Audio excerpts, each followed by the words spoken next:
สวัสดีครับสวัสดียามเช้าเวลา9 โมงกว่าเกือบ10 โมงแล้วตอนนี้10 โมงแล้วนะครับนะเวลา10 โมงวันนี้วันที่7วัน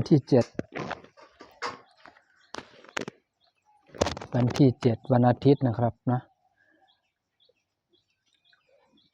วันนี้ก็มีเวลาในพักผ่อนหยุดวันเสาร์หยุดวันอาทิตย์นะครับจะให้ทุกคนเข้าใจเวลาเราอัปโหลดคลิปเนี่ยมันไม่ยากเนาะเอาโทรศัพท์มือถือมาตั้งแล้วก็ถ่ายวิดีโอให้เป็นแนวนอนแบบนี้นะครับนะให้เป็นแนวนอนแบบนี้พอถ้าคุณไม่ถ่ายแนวนอนพอเวลา เราโพสเนี่ยมันจะเห็นนิดเดียวเองนะมันจะเห็นนิดเดียวมันไม่เห็นเต็มหน้านะ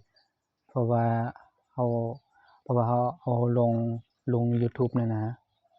ถ้าลง YouTube ถ้าเราตั้งแบบนี้มันจะได้เห็นเต็มหน้าไงตอนนี้นะมันจะได้เห็นเต็มหน้าแบบนี้มันมีแนวมันอยู่นะครับนะมันมีแนวตั้งแนวถ่ายมันอยู่ไม่ใช่ว่าจะตั้งจะถ่ายแบบนี้ก็ได้มันบางทีมันอาจจะไม่เห็นชัดเจนนะครับนะไม่เห็นชัดเจนแล้วก็ตอนเราอัปโหลดคลิปมันจะเป็นขั้นเป็นตอนอย่างเงี้ยมันเห็นครึ่งเดียวใช่ไหมมันเห็นครึ่งเดียวแค่นี้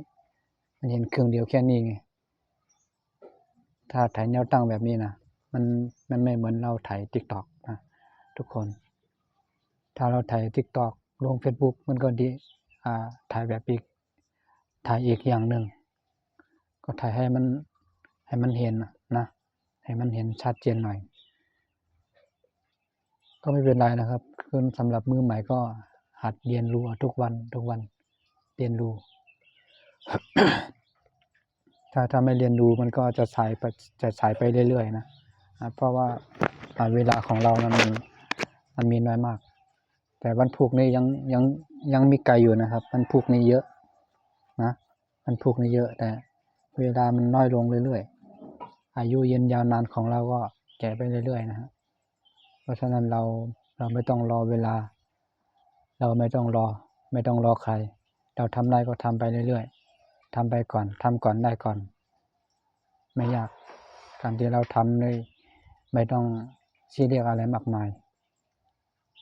ถ่ายกล้องวิดีโอก็ไม่ยากถ่ายแบบผมว่านั่นแหละนะฮะก็สวัสดีครับคงจะมีแค่นี้เนาะเดี๋ยวไปเจอกันใหม่อีกครั้งหนึ่งนะครับ